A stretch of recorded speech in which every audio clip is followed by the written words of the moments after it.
Salame, Aurelino anarako. Kiambanao amin'ny mpanazava eto Madagasikara ary pilatsaka sitrapo amin'ny fikambanana maro hafa. Te hampita hafatra ho antsika tanora, tsy indroa, tsy intelo fa indray mandeha monja. Indray mandeha monja ny fahatanorana.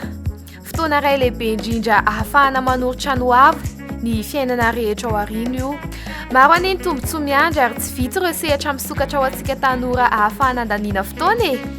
Raisiko ohatra akaiky ny fikambanana misy ahy, ny mpanazava, fibeazan-tena, fahaiza-manao vaovao isan'andro, ho fanamarobe maimai-poana izay tena lafo ny sara ny rano efaina nefa dia nomena maimai-poana izany ho lalana hanorotra fahatsarana ho an'ny hoavintsika tanora.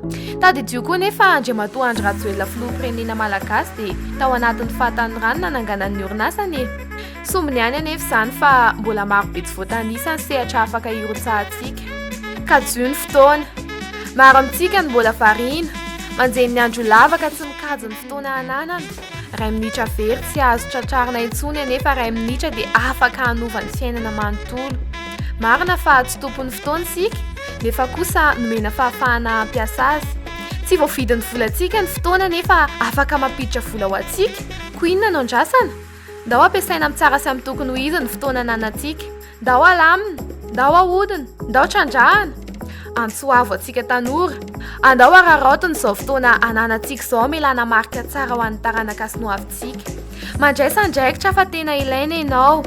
Meteza ho resy lahatra fa azo tanterahana ny nofinofy ka afaka manangana ho avy izay tiantsika isika. Talentanao, ny fahaizana anananao dia afaka atolotra ho fampandrosoana ny firenentsika, indrindra fa ny sehatra fanabeazana. Atombohy avy aminao ny fanovana sy fiovana, fa raha samy mandray ny anjara tandrifisika dia tsy izy tsy ho efy ireo rehetra kasaintsika atao. Volamena ny fahatanorana, sarobidy ny fotoana.